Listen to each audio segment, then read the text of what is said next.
verso 1.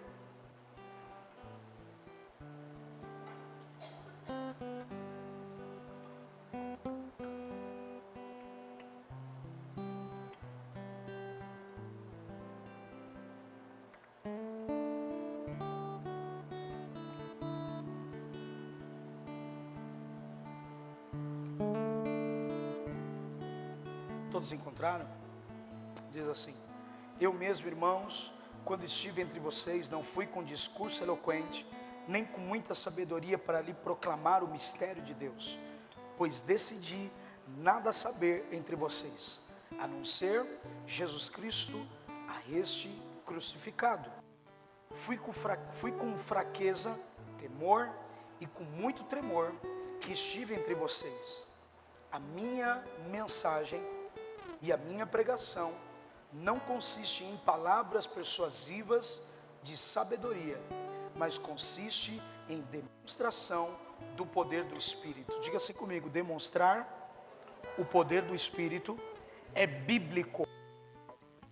Verso 5: para que a fé que vocês têm não se baseie na sabedoria humana, mas no poder de Deus. Querida, essa carta de Paulo, ela começa falando de algo que mexe comigo, pelo menos como alguém que professa a fé e como alguém que dá a mensagem.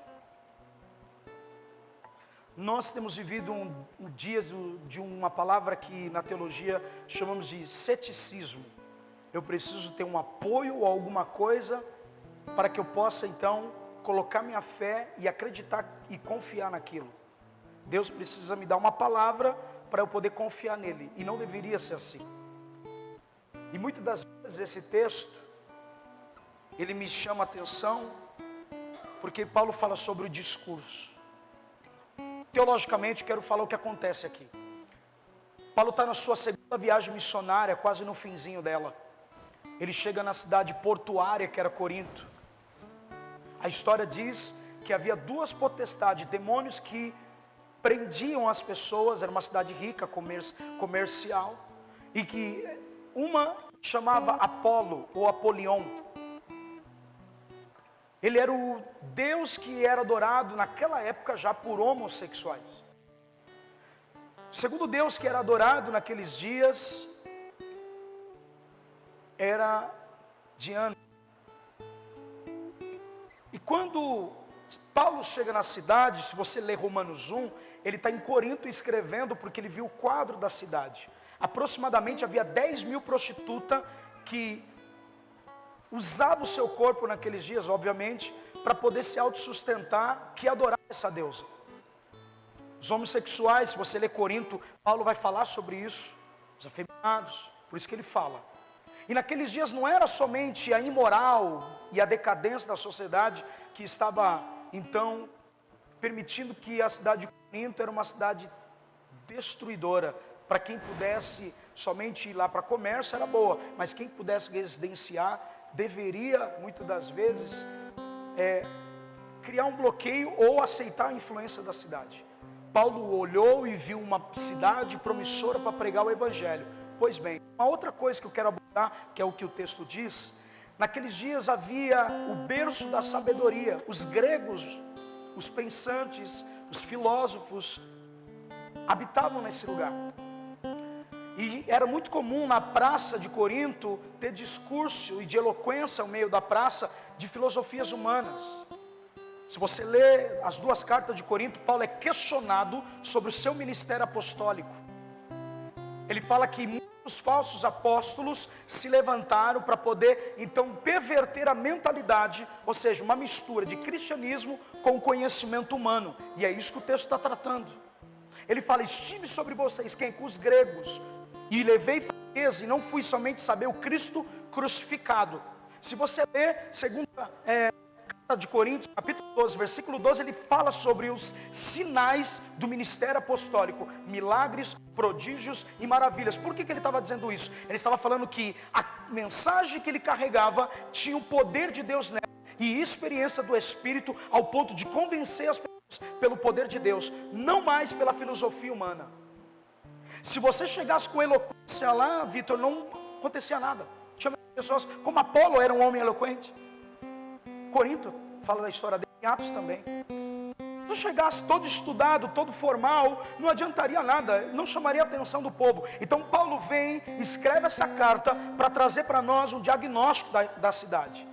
A cidade era uma cidade moral, era o berço do conhecimento, da sabedoria. Então ele vê uma cidade promissora, afundada no pecado, afundada no conhecimento humano. Então ele fala, é uma cidade boa para pregar o evangelho. Muitas das vezes nós vemos obstáculos na faculdade, na nossa vida, e a gente fala, meu Deus, eles estão se acabando, por que eles fazem isso? Eu pelo menos fico assustado, tem alguma faculdade que a gente passa na porta, não dá nem para passar com o carro, na sexta-feira, dia de semana às vezes. E aí você percebe que o lugar que deveria agregar conhecimento para trazer entendimento, criar maturidade na vida, está levando os jovens à destruição. Isso já acontecia em Corinto. Ou seja, quando ele vai para lá, ele vai falar sobre experiência, para que aqueles que são servos de Deus, aqueles que professam Cristo na sua vida, não então viver como conhecimento humano. Eu quero aqui trazer então algo que nós podemos falar no nosso dia. Corinto é o retrato da nossa sociedade hoje. Corinto é o retrato da nossa sociedade, como São Paulo, a metrópolis onde moramos, é um retrato dela hoje. Nunca se viu tanto cientista com tanto argumento, nunca se viu tanto coaching, nunca se viu todas as ferramentas humanas necessárias, ciência, inteligência emocional, para tentar destravar o potencial que há em nós. Eu nunca vi tanto nessa era. A era do conhecimento explorado, a era da tecnologia. Eu entendo tudo isso, é bom para o homem, mas haver um equilíbrio na nossa fé precisa haver. Por quê? Porque eu posso dar um WhatsApp para o amigo, Deus não muda. E a forma de orar não mudou, não tem como eu mandar um zap para ele, querido. Eu tenho que dobrar meu joelho porque ele ainda ouve orações. A gente se esqueceu, a gente foi se adaptando com a era do conhecimento, com a era moderna, mas nos esquecemos. Somos uma igreja pós-moderna, mas somos uma igreja negligente. Somos uma igreja que não ora. Quando temos problema, transferimos para alguém. Ora por mim, pastor. Olha para mim, pastor não resolve problema de ninguém. O que pode resolver o seu problema é ter uma vida com Deus constante na presença dele. Irmão, quero falar hoje sobre isso. A pergunta que eu faço não responde para mim, para você. Quanto tempo faz que você não tem uma experiência poderosa com a presença de Deus? Quanto tempo faz que você não tem uma visão aberta? Porque, olha aqui, o texto diz, não eu, e eu já aplico para você. Paulo diz que foi com temor, com fraqueza e com muito tremor diante dos gregos. E ele fala, a minha pregação não consiste em palavras persuasivas. O que eu aprendo? Não adianta pregar somente. Nós que falamos, discipulamos pessoas, eu pensava assim, quanto mais cheio de Deus, quanto melhor a minha mensagem vai alcançar as pessoas. E eu tenho percebido que a mensagem nos últimos dias, pregada nos púlpitos brasileiros, não tem feito a igreja voltar para Deus, tem feito a igreja se afastar de Deus. Então o problema não está na mensagem que pregamos, porque se tivesse o problema aí, é fácil de corrigir. O problema não está no sermão do domingo, da segunda, da terça. O problema é que Paulo deixa aqui um retrato da nossa fé. O justo viveria da fé. O justo não viveria a não ser pela fé que professa no Cristo crucificado. Ele fala, olha, o Deus que eu sirvo foi crucificado, venceu a morte e ressuscitou no terceiro dia. O significado de vocês morre em todos os filósofos, em todos aqueles que professou o conhecimento estão lá. Cristo não, Ele ressuscitou. E Ele é digno da nossa fé. Paulo então começa os seus argumentos falando uma coisa, e eu concluo esse primeiro raciocínio com vocês aqui. Ele diz, as palavras persuasivas não é de sabedoria, mas consiste na demonstração do poder do Espírito Santo. Olha para mim, todos nós que estamos aqui, no primeiro contato da fé, tivemos uma experiência com Deus. Deus chegou te dando uma experiência, seja qual for, da mais simples até a sobre-humana, ou sobrenatural. De alguma forma teu coração se quebrantou, algo queimou, falou o seu coração, e hoje você está dentro da igreja evangélica, sim ou não? Sim ou não, gente? Seja por uma experiência de enfermidade, seja uma experiência com falta de dinheiro, seja uma experiência com alguém que não te ama, e passou a te amar após você começar a professar a fé, ou te odiar, eu não sei qual foi a experiência, mas algo te atraiu, diferente de qualquer argumento humano, te trouxe para aqui dentro, te trouxe para a eclésia. E aí o texto vai dizer, para que a fé de você, que um homem santo, justo, morreria para um bando de pessoas como nós, pecadores. Alguém que não cometeu um pecado sequer, que passou pela terra com a integridade, trabalhou, teve família e morreu para um bando de pessoas que amanhã troca ele. É Jesus que fez isso. E olha para mim, querido, o que eu quero espanta hoje, voltando ao meu argumento para você entender a mensagem, senão a gente não vai sair daqui hoje, que é muita coisa, mas eu vou resumir. Se for pela mensagem pregada do altar, os crentes não estão mudando, tem alguma coisa que alguém deixou de falar aí. Não é pela eloquência, não é pela mensagem do domingo, é a resposta que cada crente recebe, uma porção da mensagem pregada, e faz isso como algo de experiência amanhã. Estão me ouvindo o que eu estou falando? O afastamento das pessoas da igreja é porque elas acham que agora, sendo salva dentro da igreja, ela acredita que basta ela vir na igreja, dar o dízimo dela, ela vai para o céu. Ela se esqueceu que o Deus que ela serve deseja intimidade e experiência com ela. Querido, a Bíblia está cheia de experiência. Isaías capítulo 6 vai dizer que ele tem uma visão do trono, dos serafins voando, pega uma brasa do altar de Deus e toca na língua de Isaías, e a vida dele muda, Vitor, a mensagem profética dele muda. Nesse texto você percebe que um serafim pega a tocha e põe na língua de Isaías, e ele fala: ai de mim que estou perecendo. Uma visão espiritual foi aberta, a vida dele mudou, não só como profeta, mas como alguém que carregava uma mensagem poderosa para aquele tempo. A falta de experiência com Deus faz que a maioria das vezes a sua fé se esmoreça. Você precisa buscar experiências novas com Deus. Não basta você vir aqui, olhar para minha cara e dar um sorriso também. Você precisa comer dessa palavra. Você precisa ter experiências com Deus que você professa. É impossível, olha para mim, arrancar da Bíblia as experiências espirituais. Olha para mim, querido. Se alguém, como o povo de Israel, recebeu tanta experiência espiritual e murmurava, imagine no nosso século. Anderson, o cara fala assim: olha, fala com a parede, se agora a parede der água, irmão, me belisca, eu acho que eu estou dormindo. É loucura, mas aconteceu. Por 40 anos, a rocha que Moisés tocava nela, dava água para o povo. Experiências, maravilhas, enfim, a Bíblia é cheia delas. Até porque o início da criação marca com Deus visitando o homem, tendo relacionamento com ele íntimo, e não tinha roupa, o homem não tinha vergonha de Deus. A partir do pecado, então, o homem começa então a se envergonhar, se retrair, e aí nasce então o projeto da fé. A fé nasce aí, e a fé tem que ser trabalhada. Ou nós buscamos experiência com Deus que servimos, ou vamos ser vencidos por essa era moderna de conhecimento. Alguém com uma palavra mais forte, alguém com uma voz mais impulsionadora do que a do teu pastor, vai no seu coração, daqui a pouco você está ateia ou ateu.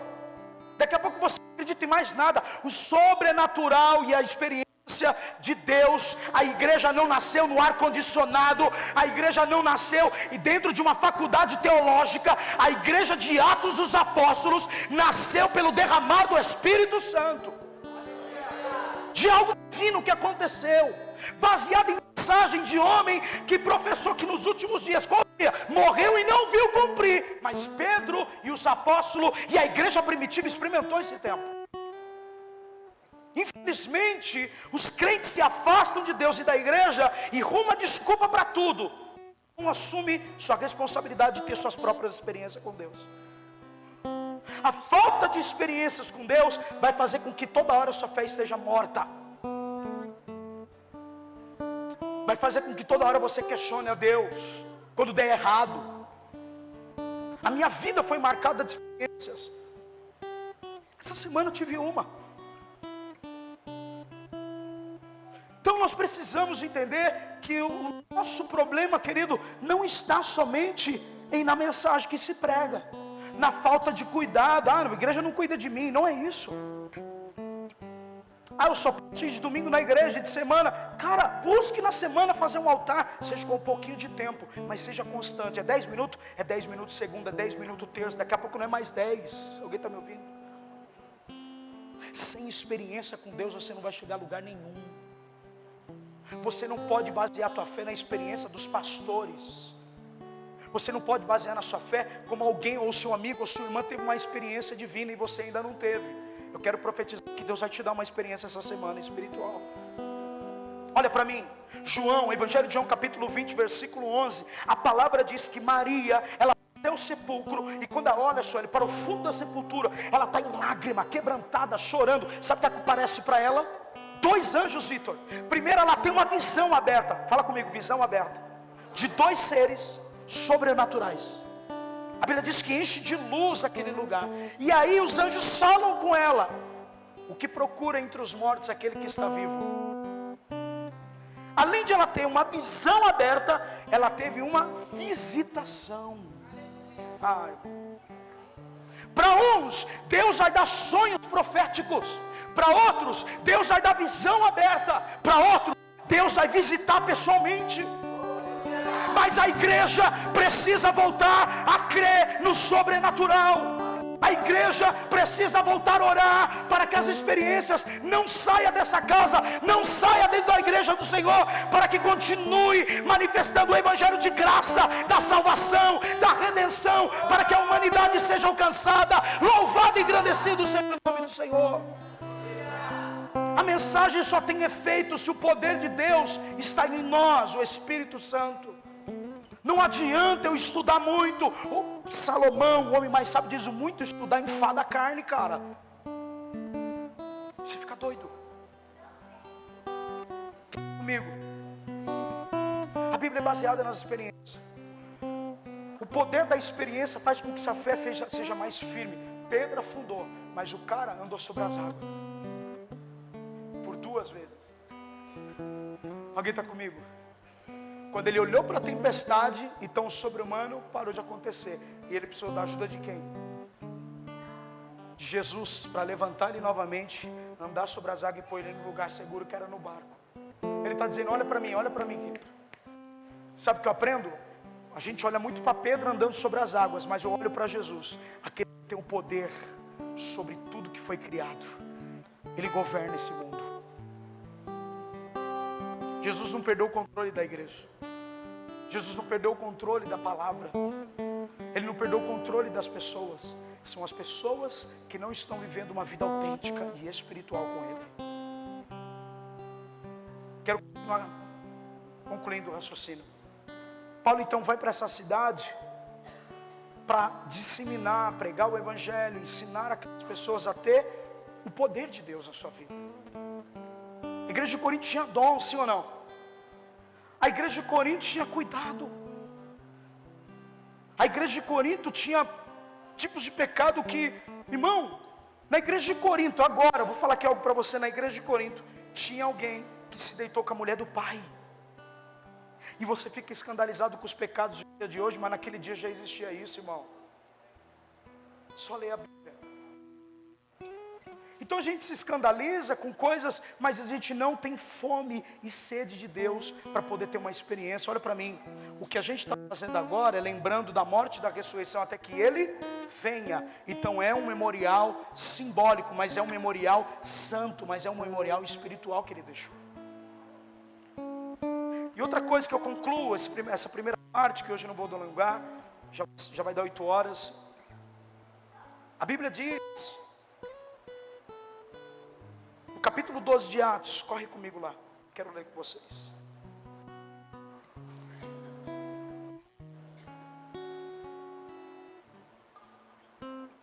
Você está entendendo o que Deus está falando?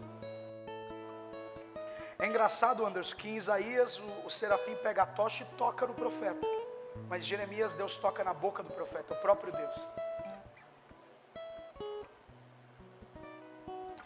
Qual é a diferença de um para o outro? É que um quis mais do que o outro. Vou explicar isso biblicamente agora. Olha para mim, a maioria das pessoas que tem visitações angelicais, a maioria das pessoas que Deus usa no poder de Deus, em milagres, em prodígios, eu postei no status, alguns de vocês até olharam. É engraçado que vocês olham no status, mas não comentam, né? Alguns. Eu não estava na casa do João, a filha dele estava com febre, passando mal, orei pelo telefone, a menina levantou, vomitou, acordou no dia, estava transformada, irmão. A gente acha normal isso. Por isso que eu falo, Paulo está tentando falar o seguinte: se é apóstolo de verdade, tem que ter poder de Deus na sua vida. Se é apóstolo, se é pastor, se é profeta, que Cristo está sobre a sua vida. Não adianta pregar, não adianta falar bonito. O que manifesta que quando você prega? Quem é curado, quem é salvo, quem é liberto? Alguém está me ouvindo? Se não é só letra. Pregar letra, deixa que a Bíblia prega. A Bíblia não precisa de nós. Mas nesses dias, o que os céus estão procurando são homens e mulheres cheios do poder de Deus. Isso o mundo tem falta. O mundo tem falta de uma marca diferente sobre nós.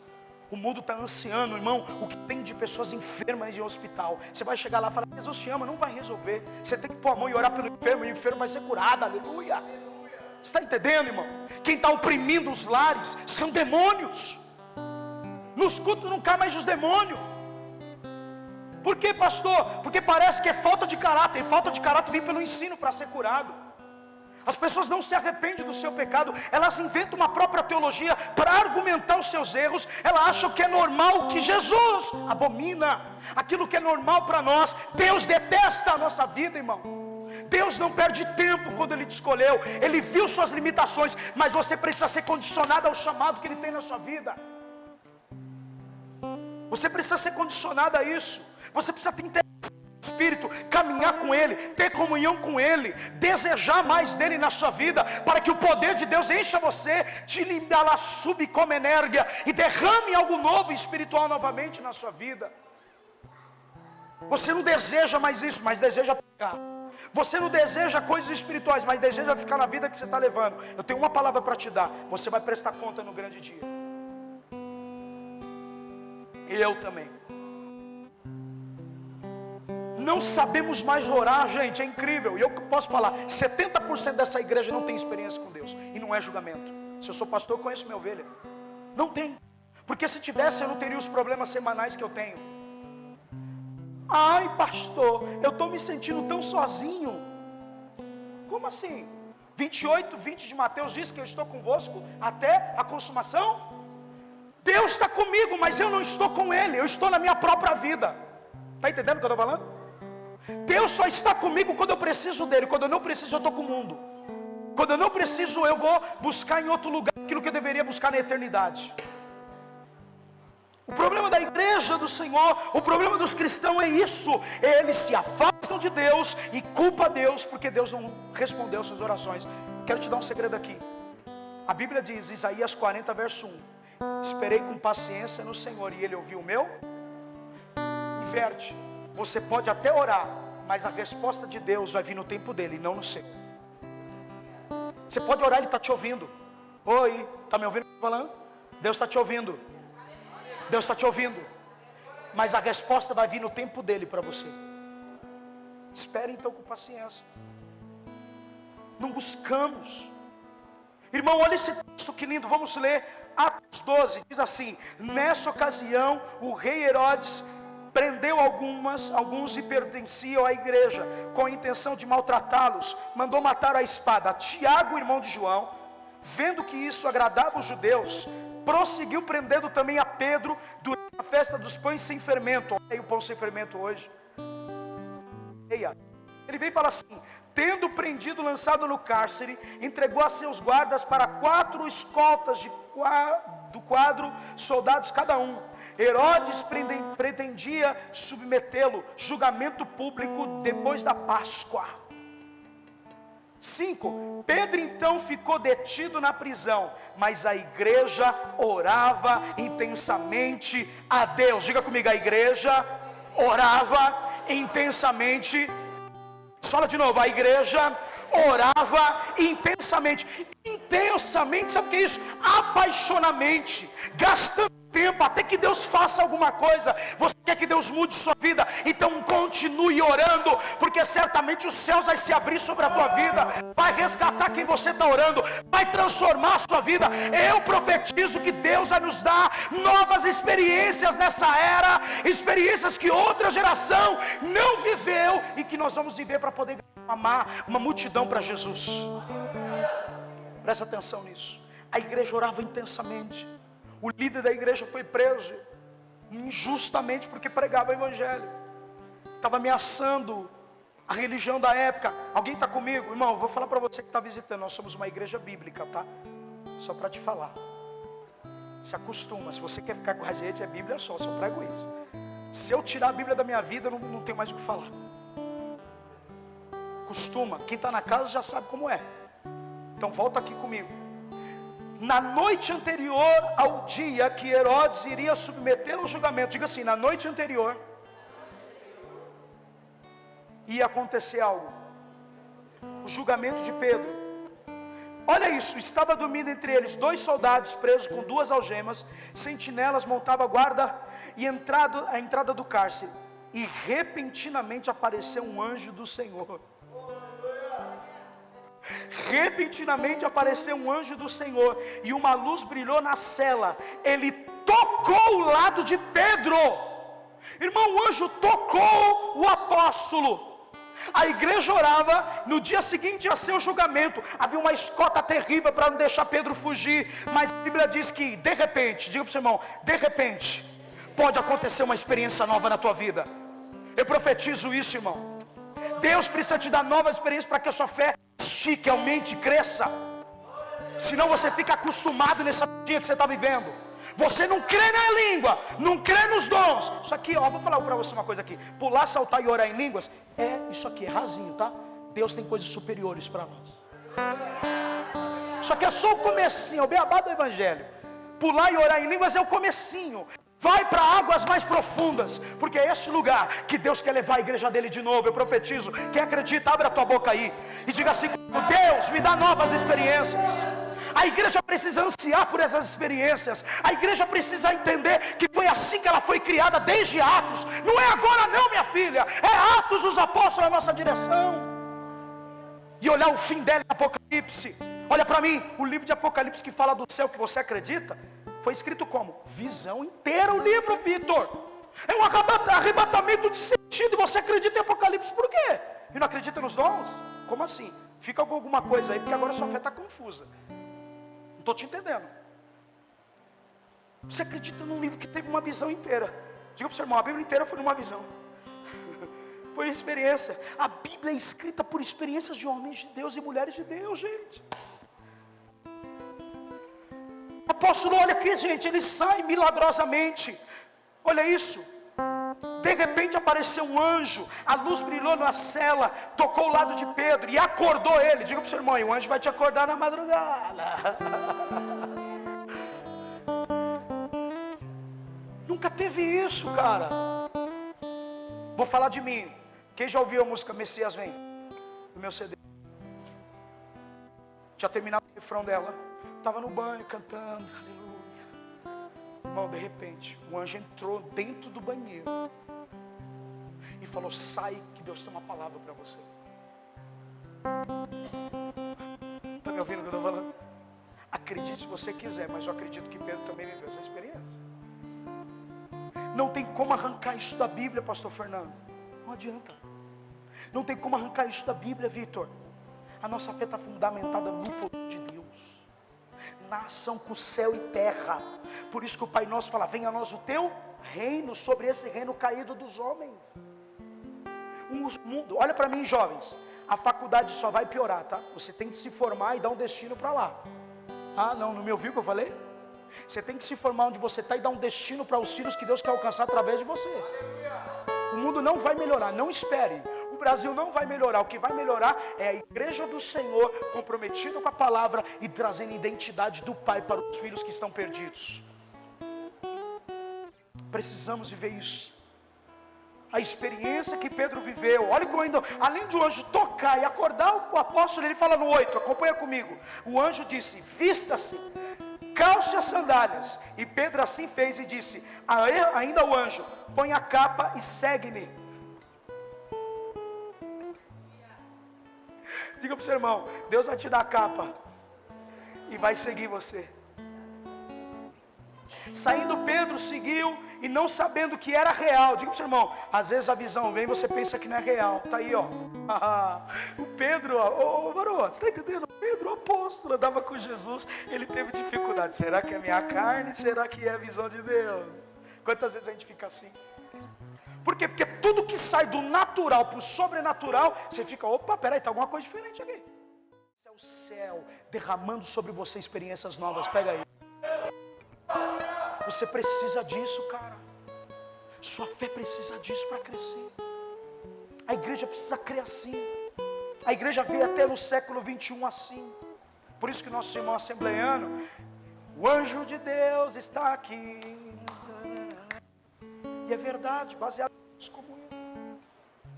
A gente ficou tão cético, ficamos tão chatos teologicamente, que a gente não acredita mais em sobrenatural. Era natural dentro da igreja primitiva. O sobrenatural era natural, Natália, acontecia. Era só o apóstolo andar e a sombra dele curava Anderson. Pergunto para você, pastor, por que não acontece hoje? Cadê o cadeirante que você disse que ia trazer e nunca traz? Cadê o cego que você disse que sempre ia trazer e nunca traz? Cadê a lésbica que você sempre disse que vai trazer e não traz? Cadê o sexual que você disse que vai trazer e nunca traz? Está na hora de parar de falar e deixar que o céu governe tua vida para que eles venham. Você só fala.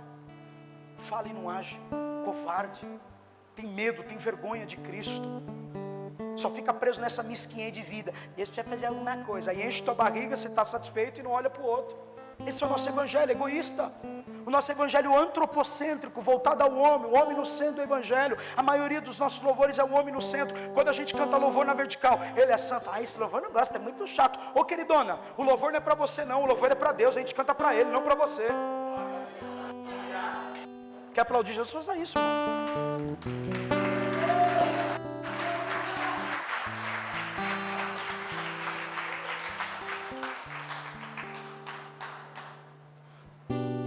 O poder da experiência vai trazer uma fé autêntica e sadia. Fé no conhecimento filosófico, ó. Daqui a pouco você sente o orgulhoso. E texto de Coríntios 8, verso 1 diz que o conhecimento enche o coração, mas o amor edifica. Quero mais um texto com você. Olha para mim, diga para o seu irmão o poder da experiência na sua vida. Irmão, não lembrar de texto como 2 Reis capítulo 6. É incrível você ver que eles estão num lugar minúsculo. E aí cada um pega um machado. Eu tenho um machado, eu não tenho, mas vou pedir emprestado. Que é o caso do machado que caiu na água. E ele pega o lugar que a gente está, é pequeno. Vamos ampliar? Vamos trabalhar. Diga para o seu irmão, trabalhar. Você quer que a igreja cresça? Você tem que trabalhar. Você quer que a sua vida cresça, você tem que trabalhar. Você quer que a sua vida profissional cresça, você tem que trabalhar. Está na hora de você deixar 1 hora de Facebook e ter 1 hora de ensino e de estudo. Não estou falando da Bíblia. Você precisa estudar sobre tudo na vida. Se todos os dias Deus nos dá 24 horas, alguns dizem 23 e 6 horas. Umas horas foi perdida. Talvez sim ou não, o cientista diz isso. Mas vamos supor que seja 24 horas. Nas 24 horas você trabalha e estuda. Pastor, quem não estuda tem que se auto-examinar e falar, cara, está faltando alguma coisa aqui na minha vida. A minha vida está chata pra caramba. Eu estudo, trabalho e durmo. Irmão, Deus não te chamou para isso. No meio de tudo isso, Ele quer te dar experiências espirituais para que você continue sendo crente. Diga para o seu irmão, você é crente porque crê. Crê no quê? Peraí, cadê Jesus? Mas ele diz, onde 2 ou 3 estão reunidos no meu nome, eu me faço presente. Como que você acredita nisso?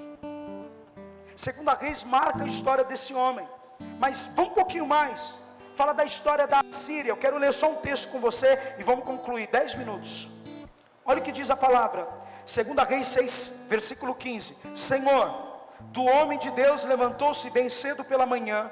Quando saiu, viu que uma tropa de cavalos e carros de guerra havia cercado a cidade. Então ele exclamou, meu senhor, o que faremos? O profeta respondeu, não tenha medo, aqueles que estão conosco são maior números do que aqueles que vêm contra nós. Como é que você vai enxergar que o céu está em seu favor se você não tem uma visão aberta? Se você não tem uma visitação, se você não tem um sonho profético igual de José. Se Deus não fala, olha para mim, ele diz, Moisés, desculpa, para Arã e Miriam, números. Ele diz, olha, com uns eu falo em visões, com outros eu falo em sonhos, mas com meu servo Moisés, ele tem experiências todo dia e toda hora comigo. Ele é meu amigo. E quantas vezes a gente levanta a mão e diz que é amigo de Deus e não somos? Se eu sou amigo, por que eu estou esmorecido? Por que eu estou triste? Sabe que coisas você está perdendo na tua mão? Porque você não reconhece que já perdeu a presença do Espírito e ela quer retornar hoje para a sua vida. Quando você perde a presença do Espírito, a consequência de perder as outras coisas é exatamente: pastor, mas eu fiz de tudo, eu faço de tudo. Eu sei. Tem coisa que está na mão de Deus que vai restaurar a sua vida.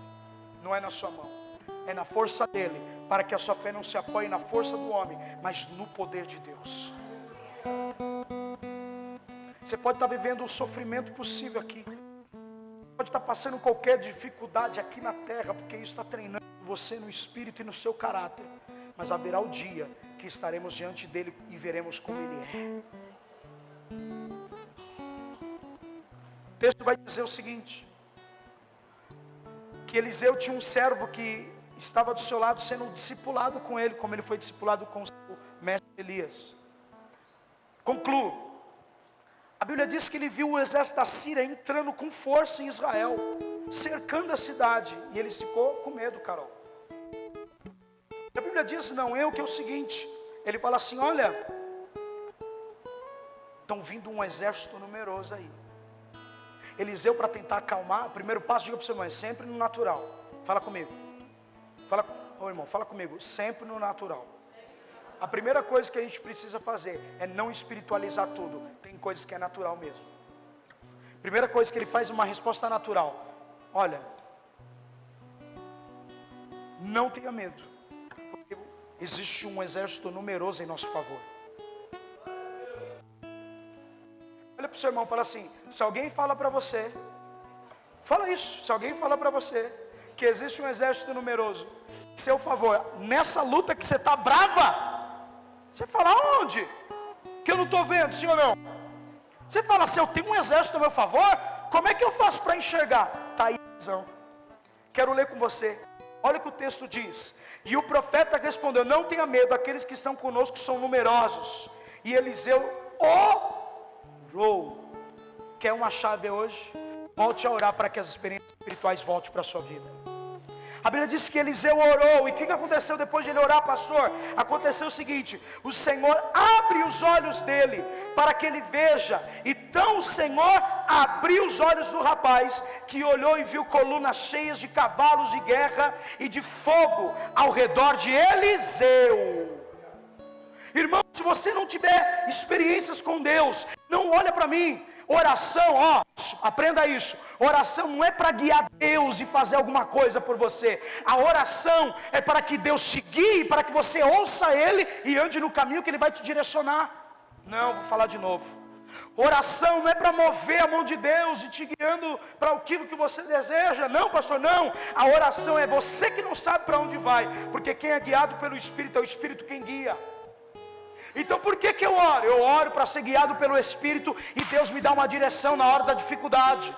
Então não saia fazendo meleca e depois põe culpa no pastor, põe culpa na igreja, põe culpa em Deus. Olha para mim, assuma a tua responsabilidade, porque Deus quer dar experiências espirituais para você. Assuma. Se arrependa do seu pecado, irmão. Chore hoje, faça algo que você nunca fez. Você derrama lágrima por quem foi embora, você derrama uma lágrima para quem morreu, mas não chora mais na presença dele. Que isso? Sabe que deu vontade de me batizar de novo? Falei, eu vou começar tudo do zero. 15 anos não foi suficiente, quero mais. Aí eu falei, se eu pudesse me batizava agora. Aí como eu não posso, eu falei assim, então eu vou nadar. Já estou batizado de novo.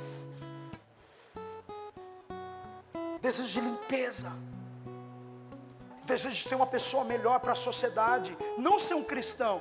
Eu sou cristão, tá? Mente, rouba, faz sexo fora do casamento, quebra todos os princípios. Por isso que a gente tem um bando de pessoas escandalizadas, com crentes vagabundos e safados, sem caráter. Desculpa meu termo, irmão, mas é verdade.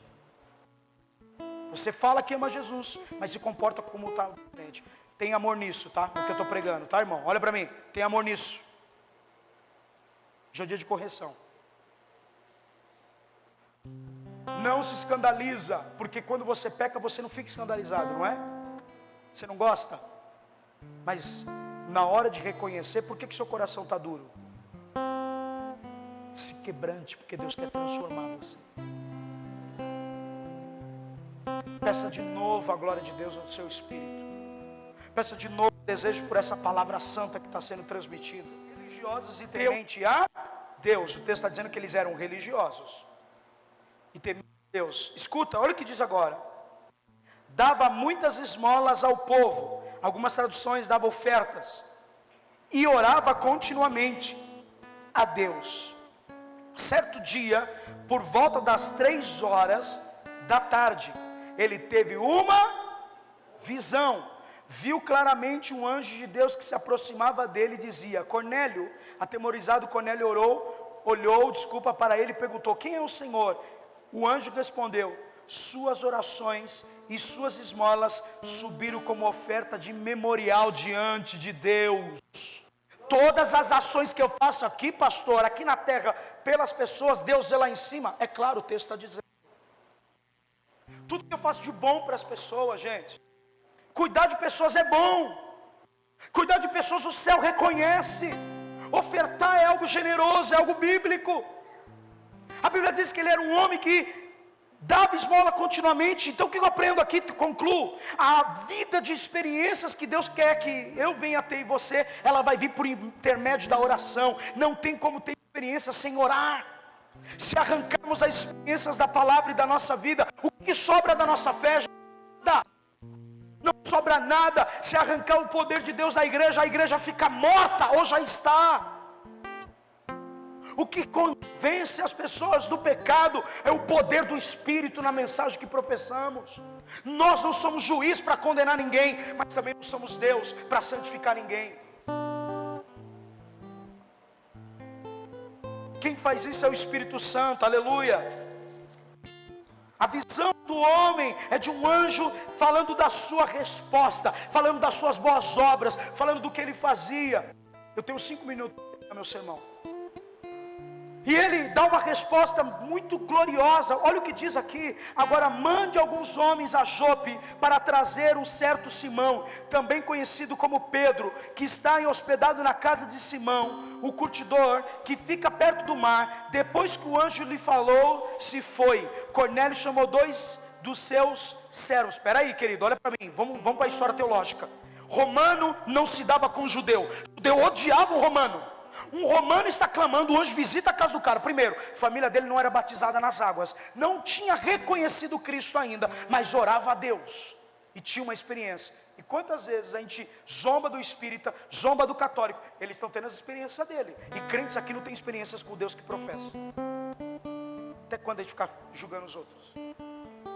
Lá o demônio fala na boca do profeta lá, que eles chamam do cabeça.